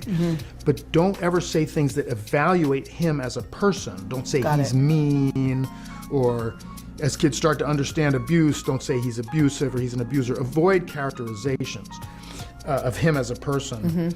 I would even avoid characterizations of his behavior. I wouldn't even say his behavior is abusive. I would just say that's hurtful, or that's not okay, or that was scary. Just stick to what the behavior was. But the other thing that kids do need to hear is that adults are responsible for their own actions. And part of the goal of childhood is to gradually become, by the time you reach adulthood, able to be fully responsible for your own actions. But we don't consider kids fully responsible for their own actions. That's why we have juvenile courts, right, instead of adult courts. And so we're trying to move them in that direction. But they need to understand that adults are responsible for their own actions, because they're going to hear all kinds of things from him that he isn't.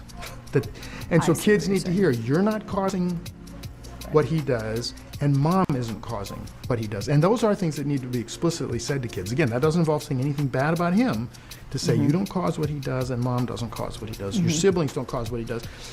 One of the big sources of harm in a family where you have the domestic abuser is that everybody starts to blame each other. He's conditioning them to all blame each other for what's going on. And then they start to do a lot of damage to each other, what you might call secondary damage, where they're starting to hurt each other a lot because of dynamics that he's put into motion. And so we want to try to break that up by saying to kids, hey, don't blame each other. Don't blame yourself for what he did. Don't blame each other for what he did. Don't blame mom for what he did. He's responsible for his own behavior. You're angry at mom about what she did, that's fine. But don't get mad at her about what he did. That's not her fault. Is the intention to turn the child against the mother? Like, what is it in the dynamic? When an abuser is sowing divisions between moms and kids, a lot of the intention is to turn children against the mom. But also the intention is to make the mom's parenting life more difficult, to make her be under more stress, to undermine her authority. So he doesn't want the family to be able to unify against him. Any oppressor is trying to avoid solidarity.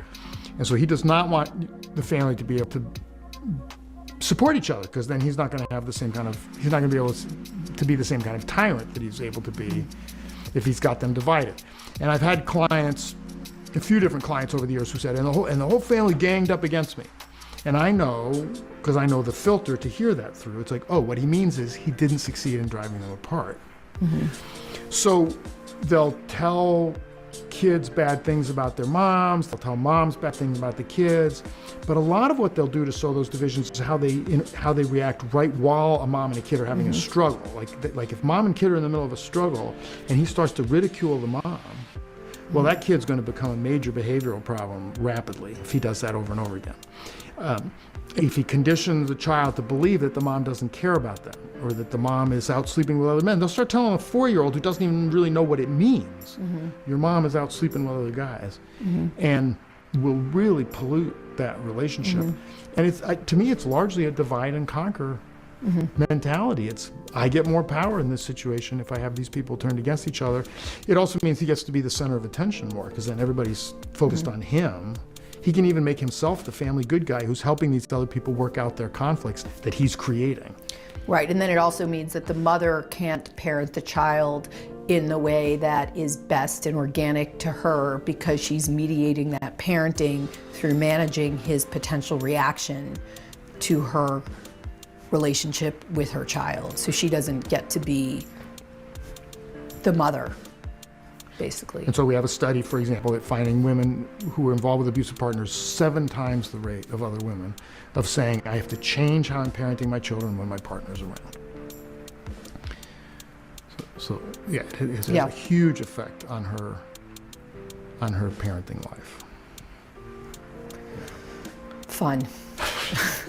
Fun. We could easily never stop. I mean, thank you. Oh, you're welcome. Any last word, or all good? No, I better stop, because there'll always be 3 more things I can think of to say.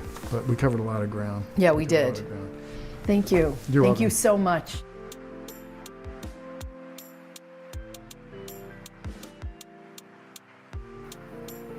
That was something, wasn't it, y'all? Child, I'll be trying to tell y'all, the spirit is the same. You'll notice they do the same stuff. The things that he was saying, he's just describing it just as, just as in general. And a lot of stuff he was talking about, like, You'll hear it in my father's sermons. You'll hear it in this book, you know, all of it. It's the same spirit. And so I mean, he was on point. Man, that's really all I can say about it. He was really on point with his analysis about these people. You know, he was on point. You know, that's all we can say about it. So yeah, like y'all not even gonna believe what I'm in here doing. So I told y'all I wanted to transcribe that book, his book, you know. So I put his book in ChatGPT. Y'all, oh my God. I was like, we're gonna have to do a whole video about this, y'all. We're gonna have to break it all the way down. Y'all are not gonna believe what I got ChatGPT in here doing for me. Child, I was like, I told ChatGPT, I said, I'm about to paste this transcript of this book, you know, so I could take. That's a good thing about once you get something transcribed, you could, you know, use it. You can use it for multiple things, you know. So I put it into ChatGPT and ask ChatGPT, like, you know, show me where you notice like some lies, discrepancies, you know, just all the manipulation tactics that, you know, these type of people do. It was like, you know, highlight those things for me and like give me a report of what you see. Child, yeah, I promise you, I'm gonna show you what ChatGPT said, but ChatGPT broke him down. That's why I was over here laughing. I wasn't laughing at what was being said on the video. I was listening to that too, but I was also reading what ChatGPT wrote, the write-up of what ChatGPT's breakdown and analysis of that book.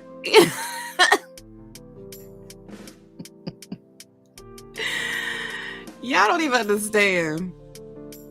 I'm only kicking because like it's a good day, a really good day in heaven and in earth, honey, when deception is exposed. That's what's like so funny to me. And like, I know he used ChatGPT to help him write the foolishness that he wrote. You know, like you could tell it just didn't come from any type of place of sincerity or realness or anything. So now I'm using ChatGPT to break it down.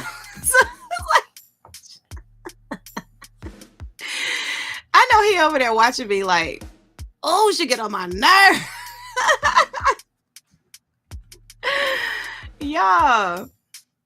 Y'all know my father over there cussing me clean out. Okay. And do I look bothered at all? Don't you? I'm over here with my blankie wrapped around like a scarf. You know what I'm saying? My bonnet and my glasses on, child. In here just doing what I do, honey. I don't know. I don't even know why my father feel like he can go toe to toe with me. I don't know why he feels like that.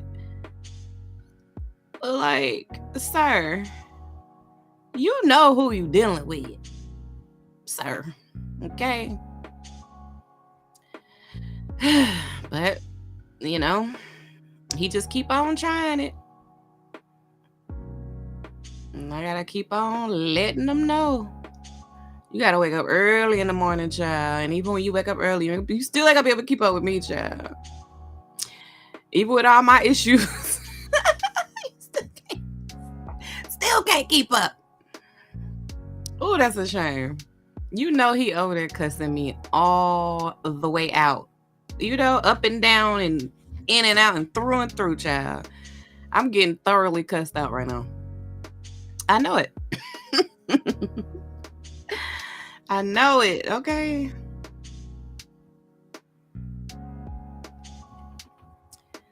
Ooh, child. So I'm putting this thing in the ChatGPT and I'm like, ChatGPT, do you see this? Like,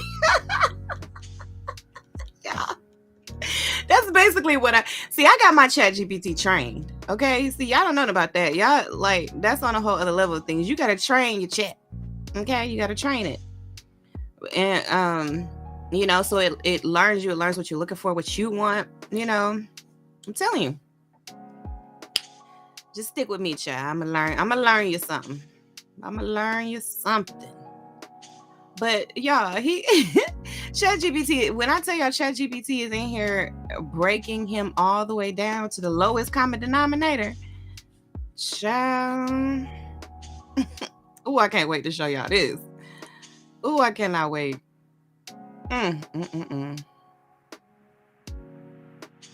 Y'all remember all those big words he was trying to use in that book?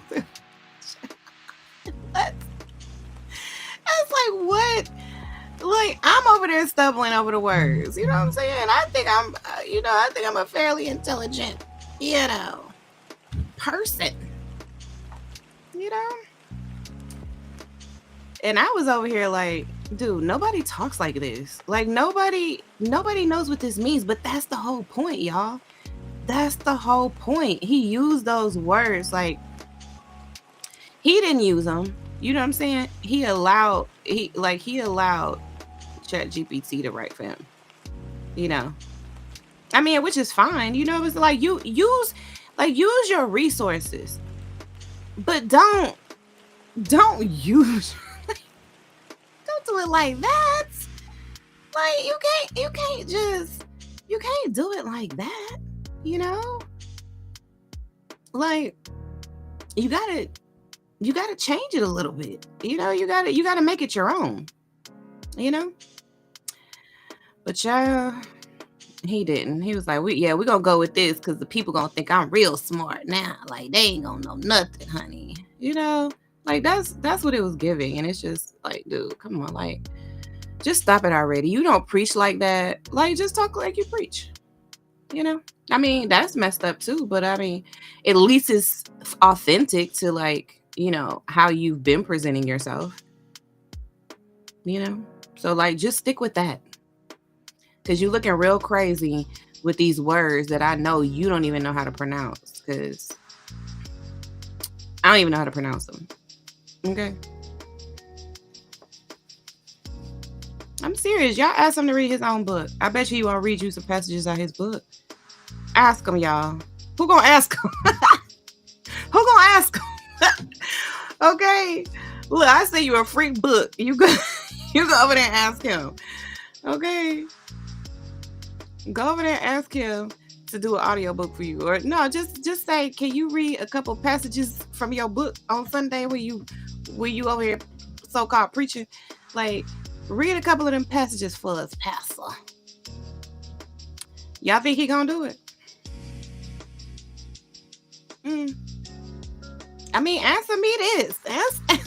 Answer me this. Answer me this.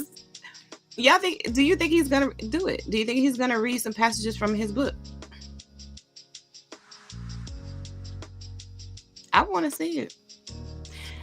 See, this is why he hate me, y'all. This is why he hates me. Because I won't stop asking questions. It's like, girl, you asking too many questions. Like, that's really how he feels. Because see, when I start asking questions, then I make everybody else around. You know what I'm saying? He don't want you thinking. But when I start asking questions, then people start thinking, well, you know what?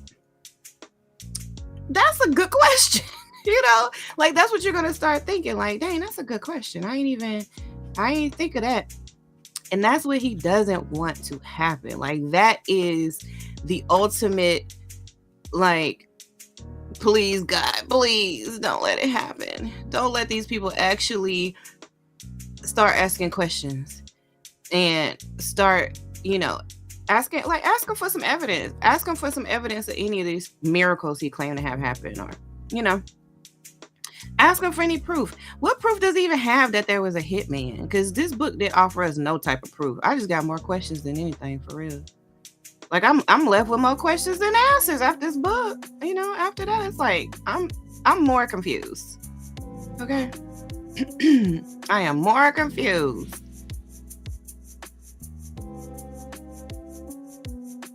But that's the whole point, y'all. That is the whole point. He wants you to be confused. The only thing that you're supposed to do is look at the fact that he is on this book cover of a book that he claimed to have written, and he put it out, and that's it. He don't even want you to read it. Because if he wanted you to read it, he'd be asking you to buy it. He don't ask you to buy it. He's not offering any type of deals for you to go get it or anything. It's not like there's no incentives. He's not talking about it in his sermons. Why isn't he preaching on this book? I'd be preaching about it.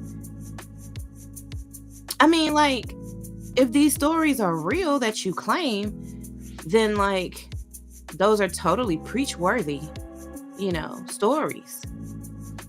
But he's not gonna preach on them because they're not true. See, once you start asking questions, then a person has to fill in the timeline. It's like, oh man, they asking questions now. They want to know when this happened, who else was around, what witnesses, what evidence, and then he like, no questions. So like, if you don't read it, then you're never gonna ask questions. You're just gonna be looking at it like, oh, he wrote a book, This is his story, like these people are out there just trying to kill him.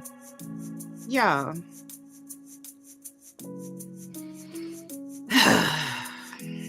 But this is something that I've dealt with my entire life.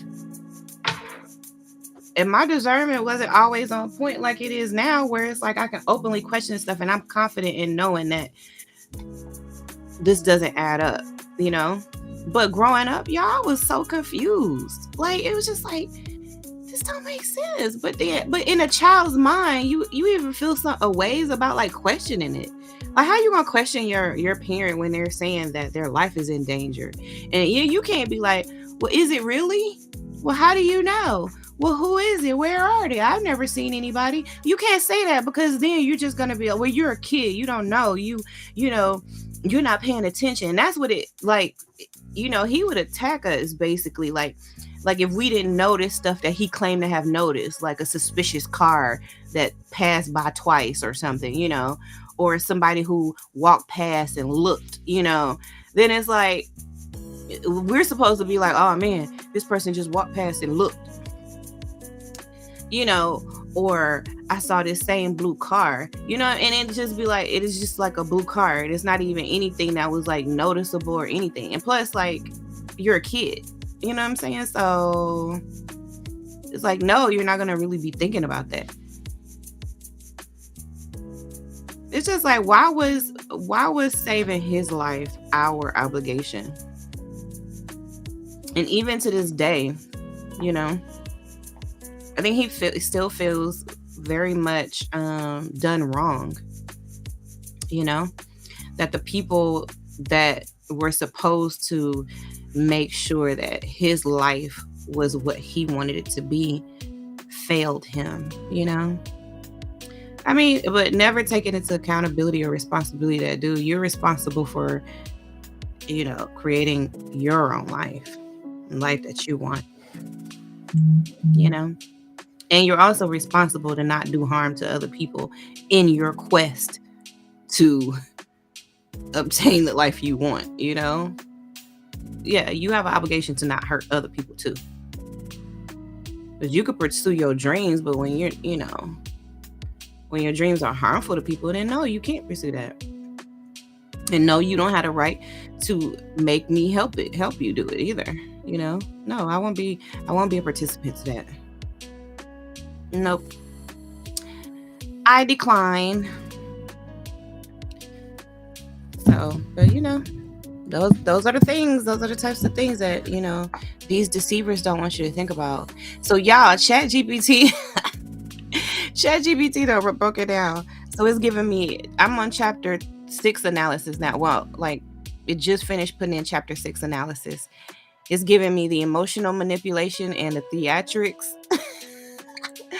What he wants readers to feel, the tone and the language choices, possible deception tactics, key discernment markers, contradictions and rewritten history, red flags, possible deception tactics here. The assassination tips, it talks about that. Like, what question, like, did it even really happen? And what else? Selective omissions and deflections, predictive patterns. Like what he's trying, like his goal, his motive, what's his end result, what is he trying to accomplish with with the stories that he's telling and how he's telling them. Look, it says chapter 6. Remember, I was talking about chapter 6 the other day. I was like, this last paragraph on ChatGPT says, this chapter paints an extreme picture of paranoia and control, wrapped in a self-aggrandizing narrative of heroism. And then look, ChatGPT was like, post the next chapter when ready. We are exposing the deeper manipulation layer by layer. I told y'all, my ChatGPT don't play, okay? My ChatGPT and your ChatGPT are not the same. Okay? Because see, me and my ChatGPT is on one accord. Okay? Like, we both got discernment. Because I'm like, ChatGPT, what are you seeing in this? Like, what's going on here? What are you picking up? You know what I'm saying? Are you picking up what's being put down here? I'm telling y'all. I can't wait for y'all to read this. So now I'm about to put in chapter 7. So what I'm having to do is like go in and put in the transcription as I read it, but I made some mistakes while I was reading it. And so I'm trying to erase the mistakes so it doesn't have to try to read the mistakes that I made. It doesn't look like there was very many in this one. But like, I was making mistakes, y'all, because this is not normal everyday language, Like, this is not normal everyday language by any means. I mean, you don't want to sound too. And see, somebody even talked to me about this. Not talked to me, but like just made this comment in my first book. And she was like, well, I had to look up some of those words. And like, I didn't like that, Not that I'm saying I don't like that on her part. I'm saying I don't like that for me, because I want, I don't want to, like, for lack of a better term, dumb it down or anything, Not that I'd be dumbing it down, I'd just be using everyday, pretty much everyday vernacular. But I didn't like that because in my mind, that's going to be a communication barrier. And that's going to be a barrier between someone being able to really comprehend what I'm saying in my book, versus them not. And I don't, I just don't want there to be, any barriers, especially if I can help it, and I can help that. So like for the next book, the language will be as simple as possible without, sounding, like a kid's book or something, you know what I'm saying? So, but yeah, so I don't like that, it's important to me for people to understand than for me to sound like I'm educated, So, so for the next one, I'm going to just be more cognizant of that. So, I'm a reasonable person, I people can come to me and talk to me and air out their grievances. I'm not gonna say that I'll never like get hurt or anything like that. Like, I might even get in my feelings. But I always tend to, at least now, since I've matured a lot and,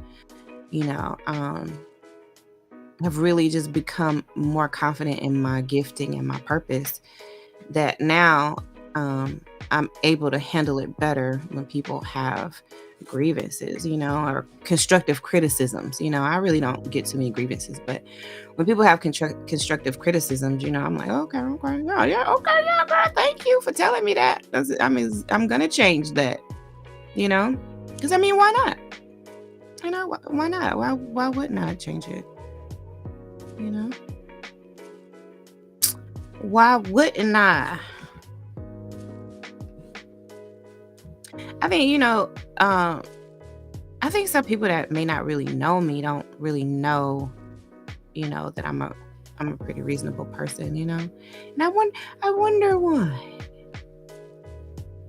Is that like, I definitely don't want to be giving off anything, but sometimes people do have like misconceptions, but I think it's important to, like if people have misconceptions of you, are they really misconceptions or is that really what you're presenting, Like it's kind of like it'd be nice if you just think about that,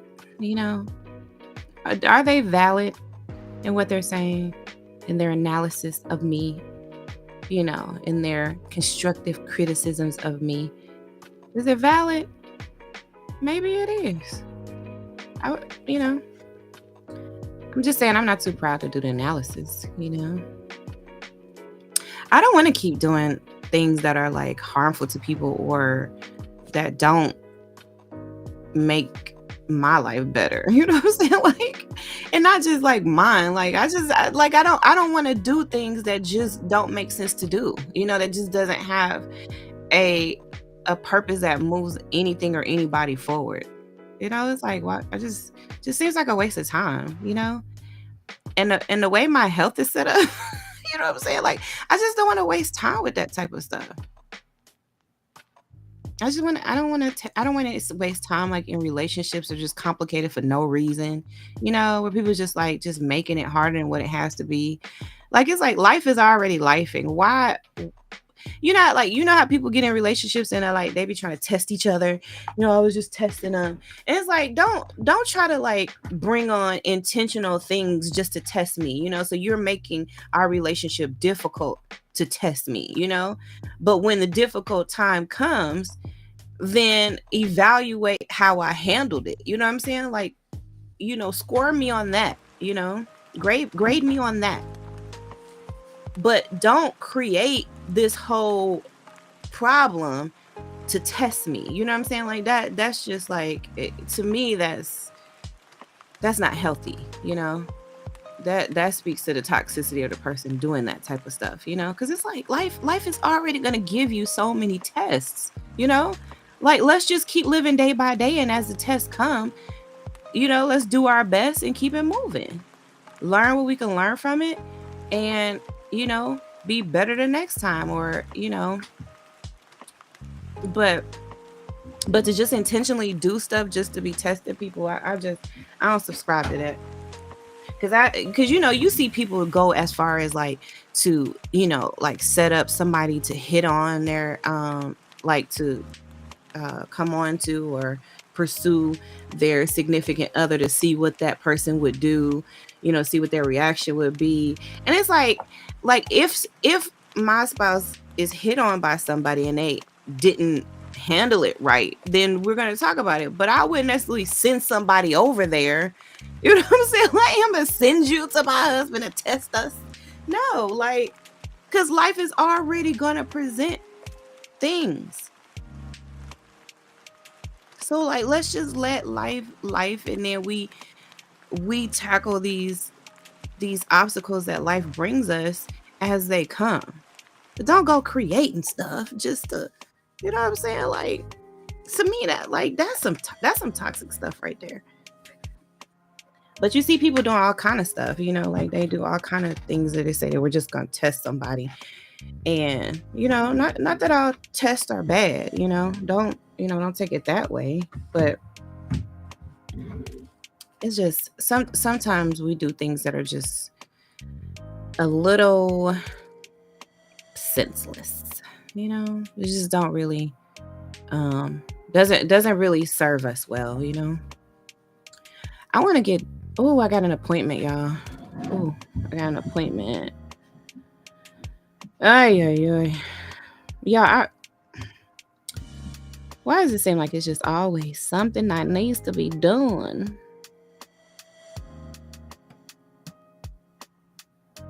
All right, so y'all, every time before this appointment, they send us a questionnaire to see like how we've done for the past week.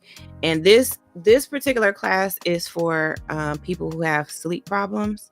it's like a sleep psychology class where they get into like the psychology of your sleep issues, so that they could try to tackle it from that angle. Because some of our sleep issues are kind of rooted in our patterns, or in our thinking and stuff like that. A lot of people don't want to hear that because they think, well, it's not in my head, but like some of the stuff is like our own harmful patterns that prevent us from being able to sleep as well as we can. So anytime that they can kind of like mitigate some of those other issues, then that just puts you that much closer to getting better sleep. So this is okay. It says, welcome, your provider has some questions for you to complete. And then we had to install this app too, that where we track our sleep patterns. And yeah, I think I did that app for like 3 days. The first week I didn't do it at all because I'm like, child, I am too busy. I'm trying to write a book. I ain't finna be I'm gonna be playing around this app, talk about when I sleep and when I didn't sleep and how much I slept and when. And then it's like it asks you like when you lay down, like when did you want to go to sleep versus when you did go to sleep, and then when did you wake up, and then when did you actually get up? Like it's just like you're doing too much. And then like y'all, if I fill it out the next day, right? You're supposed to fill it out the next day for the previous day, and it's like I done forgot. I forgot when I took it. Did I sleep yesterday? Like I done forgot now. So y'all did that thing for like 3 days. I'm one of those. I'm not a really good patient. I'm not a good patient. I mean, I'm a good patient. I'm just not compliant.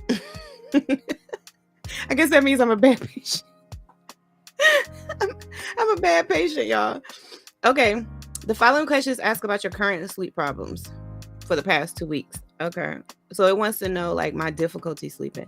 So please rate your current, i.e. last 2 weeks, the severity of your insomnia problems. Oh, geez. What am I going to say about it? What were they this past, like as far as my insomnia problems? I would say they were probably more moderate this past. I think mine was more on the opposite end of it. I could barely even function. It's like, it was like when I went to sleep, it was like, have y'all ever been sleeping? You have like this intoxicated feeling, but you're not intoxicated. It's like you wake up feeling like, I don't know, feeling like off. Okay. Difficulty staying asleep. That one was kind of severe. Even though I felt like I was sleeping a lot, I wasn't really getting like quality sleep, and I constantly toss and turn because like body aches and stuff like that. Problems waking up too early, not so much. How satisfied or dissatisfied are you with your current sleep pattern? Dissatisfied. How noticeable to others do you think your sleep problems is in terms of impairing the quality of your life? I think it's mostly my husband notices more than anybody else, but he's the one I'm around more than anybody else. When I'm like this, I'm not around anybody, And then, let me see. And then, y'all, I also have to factor in the fact that I am like writing a book and releasing it, in a few months, several months, couple 3-4 months, and so that's going to also affect my sleep too. Okay. So how worried or distressed are you about your current sleep problems? Much. To what extent do you consider your sleep problems to interfere with your daily functioning? Oh God, much. During the previous week, did you feel tired or fatigued during the day or the evening frequently? It's so funny. Sometimes I'll be thinking like these people probably don't even have any type of clue of like the struggle, the struggle. Because I think, like, because when y'all see me, I try to, it's when I'm out, it's when I'm, being active and being, being me, I guess. And then, but you don't see me a whole lot during the times where things aren't going as well as I want them to. During the previous week, were you sleepy or drowsy during the day or evening frequently? Yeah, I want to go sleep right now. But I got this appointment. And y'all, it's an 1.5-hour appointment about them talking about sleep. And all I be doing during the entire class is yawning. You know what I'm saying? I'm like, I want to go to sleep right now. And y'all, the first week, why did I, the nap queen herself, right? The nap queen. Why did I tell them people that I wasn't going to take any more naps during the day? And that was supposed to be my goal and challenge or whatever. Child, I took a nap right after I got out there. I was like, I'll start tomorrow. Not today. Not today, y'all. I can't start this no nap thing today. I was like, I'm going to take a nap right now. And as a matter of fact, is this appointment over yet? I immediately broke that goal. Okay. During the previous week, did you take any naps or fall asleep? Always. Look, the options are never, rarely, sometimes, frequently, always. Always. I did it right after I told y'all I wasn't gonna do it. Okay. I did it right after I said, I'm not gonna take any naps. Scouts honors. How you doing? Or what is this what is this? Is this a Star Trek thing? Whatever the Scouts honor thing is, y'all know what it is. What is this? What is it? Y'all know what it is, child. I broke my goals like immediately. But yeah, I'm a real non-compliant patient, y'all. I promise I'll be trying to do better. I really do. During the previous week, did you feel you had been getting an adequate amount of sleep? I would say rarely. That was it, y'all. That's all the questions I got. What is it, like 5 minutes to this appointment? Y'all, I do not want to fool with these people today. Oh, I don't want to fool with these people. I really don't. But I'm going to, I told you I'm trying to do better. So I'm going to do better. But Lord knows I don't want to go. And it's not like I'm even going anywhere. It's virtual. It's a virtual appointment. I don't have to go nowhere. But I still have to be like, give them my attention and stuff. Ugh. It really is helping though. Like, I make it sound like it's not good, but it's a lot of people who have sleep problems who aren't able to, get these classes. So I really need to, I need to do better about that. You know what I'm saying? So I definitely don't want to have that attitude that, these things are offered to me and I don't, take full advantage and I don't do what I'm supposed to do. Like, I really have an issue. I have an issue with taking my medication like I'm supposed to. Like sleeping like I'm supposed to, eating like I'm supposed to. Like it's a ever, it's like it's a battle, y'all. It's a battle sometimes. Told y'all we be in the trenches with this thing, we in the trenches.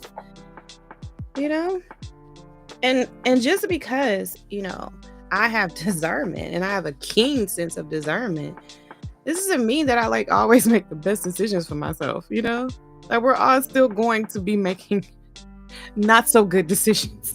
We're not gonna say they're bad decisions, but they're just not the best decisions for us. They don't really push us forward in any way, In fact, it gets in the way of things. But like it's like certain things you just like you working towards. I'm like, I'm just steady working towards, but it's like this is a struggle for me, you know.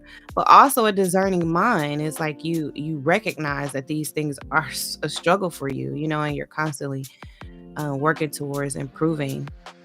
So, you know, I say it like that, but you know, I don't want to take it like it's a joke, you know, that there's just, you know, no improvement that I need to make in those areas, because I need to make major improvement. Um, but at the end of the day, I'm just trying to be honest about it too, you know, and just like, it's just like, this is a very real thing for me, you know. In fact, I filled up my medication thing, y'all. Like, what is it? When did I do? I think like mid-January. I still got medication in there that has not been taken, and it's only a month long thing, you know?